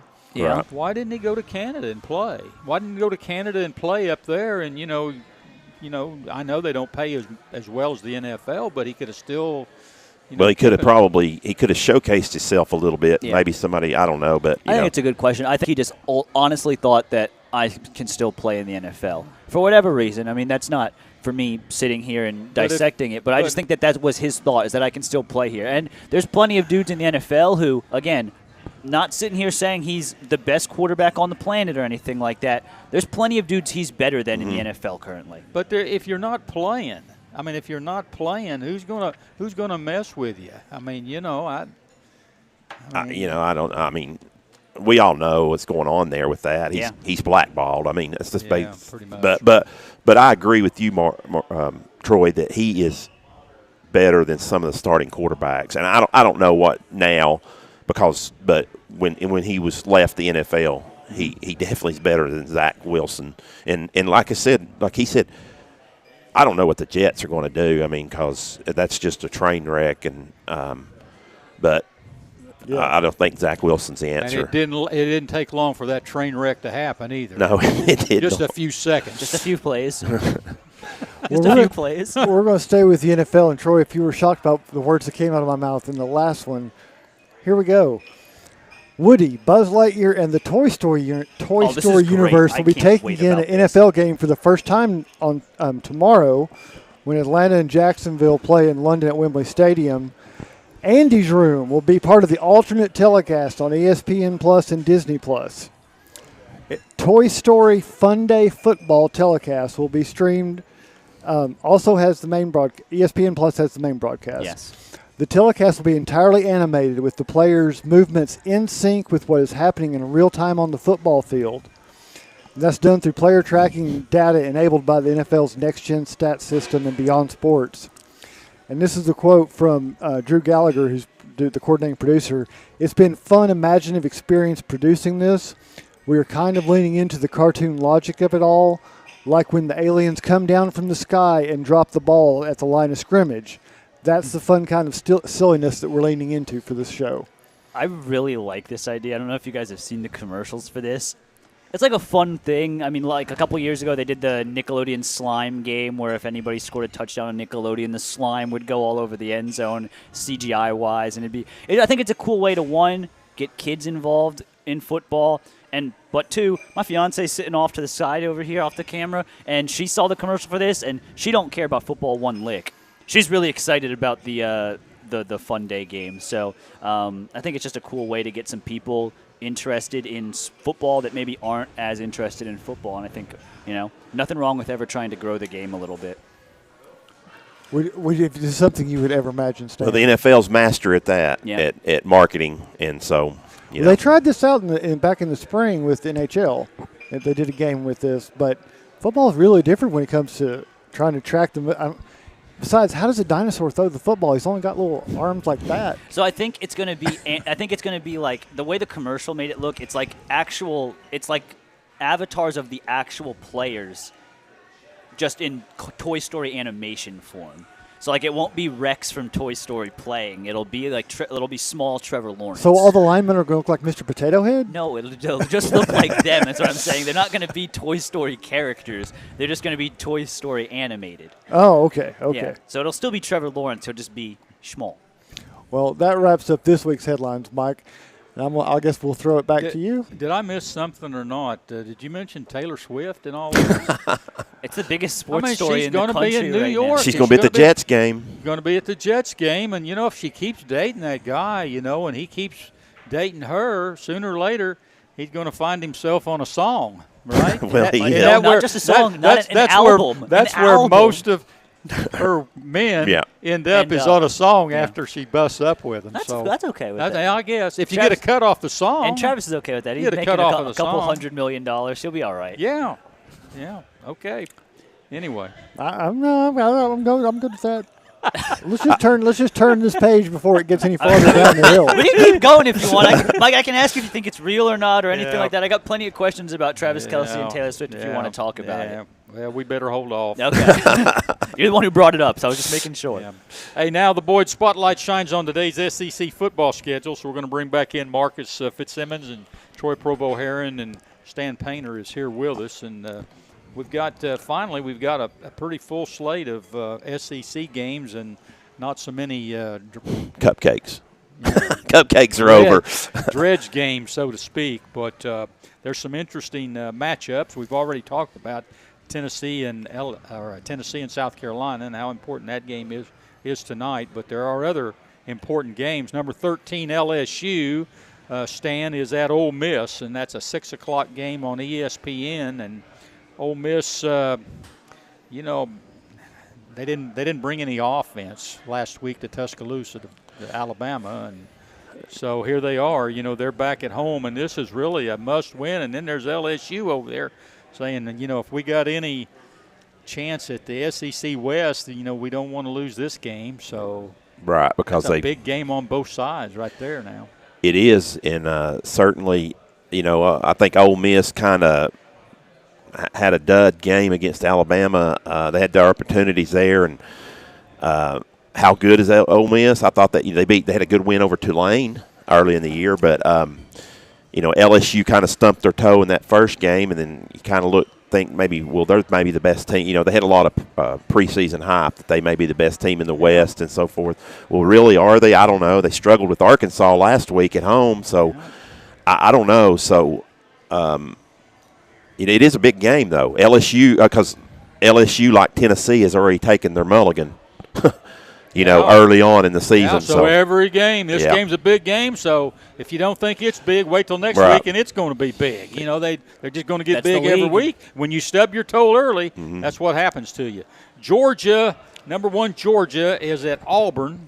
That's a 3:30 game on CBS. That's their prime game today. And, of course, Georgia's having trouble starting games. As we mentioned, Troy getting out of the gate. Yep. I don't know how long they're going to be able to do that without catching up to them. And then Auburn, they lost to Texas A&M there last week, but they're struggling offensively. Auburn is. You can say that just about every team in the SEC, basically. It's just a down year offensively in the league. Down year quarterback play. Well, that's what I was going to say, Troy. Does that contribute to quarterback play? You need quarterbacks. You need quarterbacks in today's day and age in football at any level. Yeah. This is a big rivalry, Marcus, Georgia and Then I can't see oldest rivalry. Hey, listen, I think Auburn's improved. They're 3-1 in the league, and that game last week against Texas A&M could have really gone either way. But I don't think they've improved enough to beat number 1 Georgia. Anybody? No, but if they did, God, what a shocker that would be. Oh yeah. Suddenly we'd have a football season to really talk about. They would be reworking Hugh Freeze's contract down there if they beat Georgia today. I would think in a real hurry, huh? Yeah, I'd say so. Yeah. Ain't going to happen, though. It's not going to happen, but, this far in, do you think Hugh Freeze is ahead of schedule? I do. I think he's ahead of schedule. That program, it was in the dump down there, and he's gotten off to a 3-1 start. Sure, he's beaten, really the only team, it's not really good in California, but he beat them out there. But he has a knack for pulling off games that he's not supposed to win. Yeah, if you can win at Liberty, by golly, you can win and bring that program to where he brought it. If you go all the way back to Ole Miss, he beat Alabama back-to-back years when he was at Ole Miss. Exactly. And so I think so, but I don't think they're there yet because their quarterback. They've not figured out their quarterback play yet. I still wonder that if it wasn't for what's going on at Colorado, if Hugh Freeze would not be the darling of the coverage spotlight right now, just because Auburn was so bad last year. Yeah. I think 4 games is a little too early to declare ahead of schedule or behind schedule or whatnot.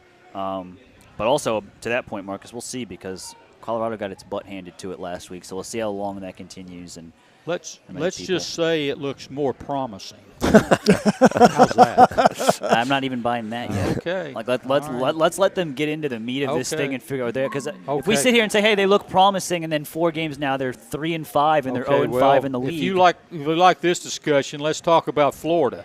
Number 22 Florida is at Kentucky, and of course Kentucky's 4-0. That game's at 12 o'clock on ESPN, and of course Florida is 3-1, and they've got a win over Tennessee. But Stan, how good is Florida? Well, I guess we'll find out here in the next few weeks. But I think that they made a big adjustment, or they had a learning experience at Utah. They learned a lot there. You know, they're going to go on the road to Kentucky. How's good's Kentucky? So that's what I was going to say. You know, that's a question that works both ways. They're 4-0 and struggled against every one of those drag teams that they play. I mean, Kentucky's been known to play. I mean, like they're the MAC champions in September. They play all the MAC teams, you know, Akron and Eastern Michigan and Miami, Ohio. So I don't know, you know, what this game. I guess it'll tell us a lot about it. I think Kentucky may have to go to Georgia next week too, following that. So we'll find out the next couple of weeks what about Kentucky. But Florida, I think Billy Napier's a pretty good coach. I don't know how much of how much was left there for him to, you know, they've got a lot of transition, and he's got a really good recruiting class comes in.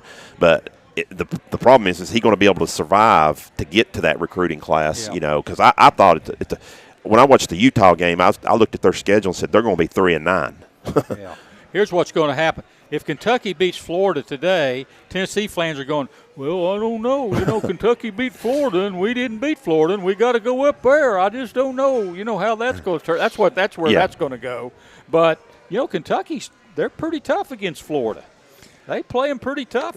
It wouldn't surprise me one bit if Kentucky doesn't win this game. They've always played them tough, even when Florida was laying it on them by 42 points. The first quarter was usually a fairly entertaining quarter. But now Kentucky's won 2 in a row. And, I mean, if they win 3, do we think Florida's done? Or do we think Kentucky got lucky? Or do we think Tennessee's in really big trouble? Yeah. I mean, I just think when you look at the league this year, it's going to be really hard to sit and say, I mean, maybe outside of Georgia, that you look at the league and you say that team can beat any other team on any given Saturday. It just feels that way. Like just the way the offenses have played, it's going to be really hard to look at any team and say they should win that game hands down. I mean, with the exception of maybe the ends of the spectrum with Georgia and Vanderbilt. I think this is hard. I think this is developing into a really exciting, we're going to talk a little bit more about this, into a really exciting SEC season, because I don't know that you've got any great teams in this league right now, but you've got some good teams and you've got a whole lot of parity, you know, on both sides of the divisions this year. I agree 100% with both what you said. And even Georgia is not the Georgia of the past 2 years. They look human. No. They look like somebody can go in there and play a really good game. I don't know at this point you can discuss very easily and say, well, the SEC is really a great league. They're going to put two teams in the playoffs. Right. They may not put any teams in the playoffs. They may put one team in the playoff that may be not as good as the other three teams. They might beat each other up enough to where you don't get That's what I'm saying, yeah. That's a real possibility. Texas A&M is at Arkansas, 12 o'clock on the SEC network. Golly, Texas A&M's favored by 6 points, but, you know, I don't know. Here's a couple of teams. They just kind of kick the can around and get beat right at the end. Yeah. You know? Arkansas, they've lost 2 tough games. Yeah. And, you know, I felt like they shouldn't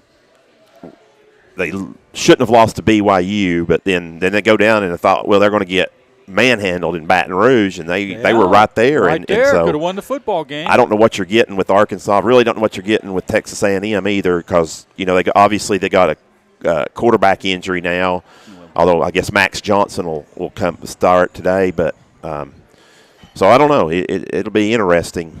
Yeah. Number 12, Alabama's at Mississippi State. Troy, 9 o'clock ESPN. What's a late start for an SEC game? That's almost like a Pac-12 game. I won't be 9 watching o'clock. I won't be watching that one. Mississippi State, I don't know. They can put some points on the board. Alabama can't put any points on the board. You know, it seems like it's the Alabama of way back when defense, winning games with defense. Yeah. I remember going to an Alabama game over here at Freddie Kitchens. You remember Freddie Kitchens, the quarterback for Alabama?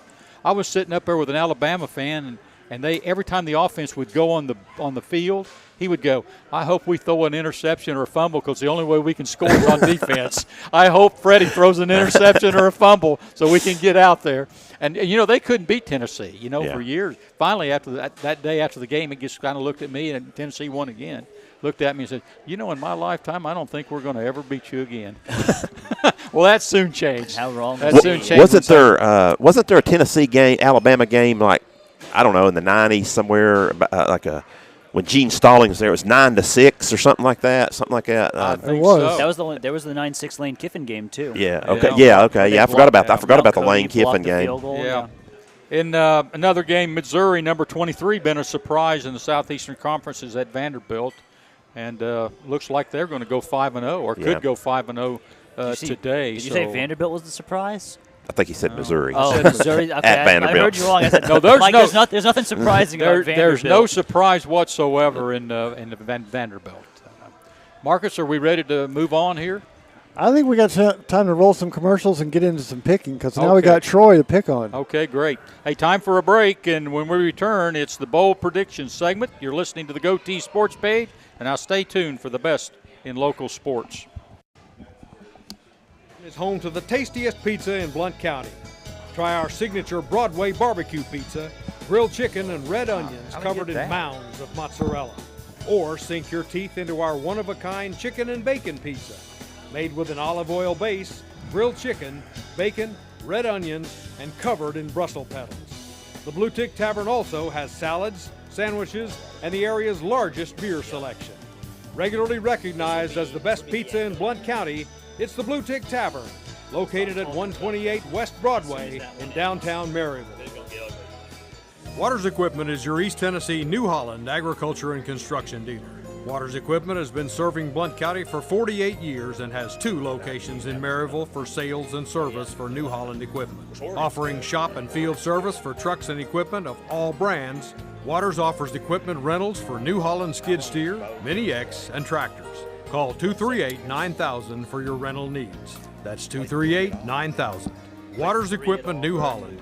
Excellence in service. Yeah, he's been around. For over 50 years and so is generations, the people of Blount County have trusted Stevenson Tire with their vehicles and their families. Our mission has always been simple: to provide quality products at reasonable prices with exceptional customer service. Featuring tire products from Michelin, BF Goodrich, Uniroyal, Bridgestone, Firestone, and Yokohama, Stevenson Tire also offers alignment and brake services at affordable prices. Stevenson Tire Company, 2411 East Broadway Avenue in Maryville.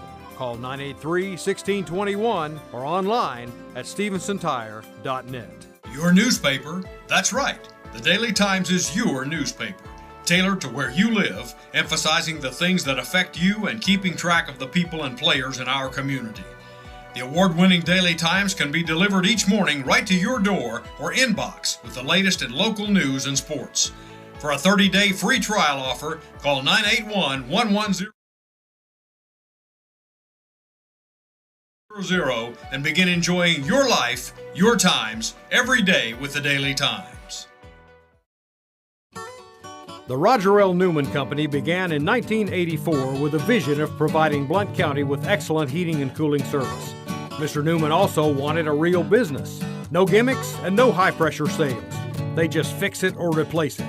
They want to stay within your budget and make you comfortable. Their motto still stands true today: call us first, we'll be there. Call Roger L. Newman Company at 982-5446 or visit online at rogerlnewman.com. Cooler temperature. Welcome back to the Blue Tick Tavern in downtown Maryville. This is Mike Edwards, and it's time for this week's Bold Predictions segment. I'm here with veteran sports writer Marcus Fitzsimmons and the voice of William Blount Sports, Stan Painter, and Troy Provo Heron. And I'm going to stay in the Southeastern Conference since Troy's here. Last time he was here, I had some games that were outside the conference, and he said, I don't know a thing about any of those teams out there. That's not true. I picked UNLV to beat Vanderbilt. Oh. Okay. And nobody else here did that. Y'all really believed in the Commodores. I've never believed in the Commodores. Okay. I understand. Boy, he's got a good memory, Shan. I do. I would have forgot that when I left the show that morning. Yeah. Hey, let's stay in the conference here. Hey, South Carolina's at Tennessee, number 21 Tennessee. Tennessee's a 12.5-point favorite. Stan, what do you think? Mike, are we picking with the points or without them? Yeah. We're picking with the points. With the points? Okay. Yeah. So I got to pick against the spread, you're telling me. I think I'm going to take South Carolina plus 12.5. Tennessee's going to win the game, but I think it'll be inside the number. Troy. I know you like the black uniforms. I know you like the hype. I know you're thinking Milton's back. He ran 80 yards last week. I'm telling you right now, he's got the cannon arm. He's going to throw it all over the field. It's going to be a blowout just like it was 2 years ago. This is the reckoning game for the Tennessee Vols. Go ahead. Here's the thing, Mike. A year ago, I sat in this very chair, and I proclaimed Shane Beamer can't coach, Spencer Rattler can't play. And obviously that night did not go well for anything I said. It did not go well for the Vols. But I've never been one to shy away from believing in myself. And so That's for certain. And so I go with it again. Shane Beamer cannot coach. Spencer Rattler cannot play. I'm taking the Vols minus 12.5 tonight. Retribution. Good thing he wasn't here a while ago and we was talking about Rattler being the best quarterback in the Southeastern Conference. Man, he's not. Been all he over wouldn't the be the best quarterback in the Southern Conference. Yeah. Marcus, what do you think? I think Tennessee gets exposed. Oh, here we go. I'm taking South Carolina. Mr. Glass half empty. South Carolina. Glass half empty. This glass thing got a quarter of I'll moonshine tell you in what. I've been riding Tennessee since the start right here. And normally when I pick Tennessee, they don't come out. But they've been doing pretty well. I'm going to go with Troy. I'm going to say Tennessee, and the crowd's going to be they're going to be electric tonight. And this is the game that they put it out there and they. I think Sandstorm got to the Vols last year. We don't have to deal with that this year. Whatever. I will say this: it sucks that Kamal Hayden isn't suspended after he tried to fight that guy in Florida, because that's the one dude who Spencer Rattler is probably going to walk on the field, see number 5 is playing, and feel pretty confident because Kamal Hayden couldn't cover anybody in blue tick right now. Yeah. He kind of picked on him last year, too, didn't he? Number 13, LSU at Ole Miss, Stan. We're not picking that against the spread. 2.5. 2.5. I'm going to go with LSU to win the game straight up. Is that all it is? LSU. 2.5-point favorite. That's all? That's it. So. Oh, go Tigers. No, come on now. Go ahead, Troy. I'm going Tigers. Yeah, Right. I didn't see nothing from Ole Miss last week that makes me think that they're going to go in there and play well against an LSU team. I believe in Kiffin. You're going to take Ole Miss at in the Grove. By the way, they are due. At some point, he's going to win the game, and I'm just going to keep trying. A very entertaining oral history on Lane Kiffin getting left on the tarmac on ESPN this week. If you didn't get a chance to read it, really good stuff. There's more about the tarmac story? Yeah. Even now? Really? Yeah, and it's really good. It's really good. Okay, I got to pick. I'm going to pick. I don't really like Lane Kiffin, and I don't. Brian Kelly's not on my list either. This does feel like a game Brian Kelly goes out and loses. I will say that. I tell you what, I'm going to go with Ole Miss. This does feel like this feels like a Brian Kelly choke job game. You know, he flirted with it last week at home. He did. Yeah, he did against Arkansas. So I'm going to go with Ole Miss. I'm going to start with you, Marcus. Texas A&M is a 6.5-point favorite against Arkansas today, and that game is being played, I believe, in Dallas. The Cowboys Stadium, Arlington. That's a neutral site, and I think next year's the last year for that, and then they go back to home and home. Who you got? I'm going to channel my inner Ray Trail and say Arkansas. Okay. And I say it just because I feel like Jerry Jones, with his Arkansas ties, could pull strings with officials and grounds crews and whatever needs to happen for Arkansas to win this. Stan? Yeah, I think I'm going to have to go Pig Suey, too. That's 6.5. 6.5. Yep. Troy? This one's hard. I typically don't like backing teams who everybody keeps saying, oh, they're destined for a break. They're destined for a break. It doesn't really work that way. Sometimes you're just not very good. But backup quarterback for A&M today, I'm going with Arkansas. I'll go with Arkansas, too. Arkansas. Okay. Who are you picking? I'm picking Texas A&M today. I'm figuring Jerry Jones will be there. He played at Arkansas, and every time he shows up down there, Arkansas gets beat. You have to be careful when Mike tells you the games because he'll write his answer down, but he won't say it on live. No, I got it. So, but then when we come back, it's all scratched out. There's something else in there, and all of a sudden now Mike went undefeated this week. I got Texas A&M in this one. And the reason I've got Texas A&M is I think they have really got them programmed in. We really need this game. They've practiced. They've had a good week of practice because they got Alabama. Mike, they've needed they got Alabama and Tuscaloosa next week. They don't want to lose to Arkansas and go to Alabama. Mike, they've needed the last 15 games they've played. Jimbo he's sitting on $80 million cash, and they're just trying to fire him. Yep. And he keeps losing. Yeah. Well, he's going to go. Interesting too. Bobby Petrino, the offensive coordinator now at A&M and against his old team. The motorcycle. Yeah. Yeah, well, they can go 2-0 today in the league, going to Alabama next week. So we'll see what happens. And Arkansas, they've been I think that coach has done a really good job down there, but they lose some close games. I mean, they've really lost some close games. Brigham Young was a close game. And LSU last week. Yeah. Well, let's hit Kentucky and Florida. Kentucky's a 1.5-point favorite against Florida.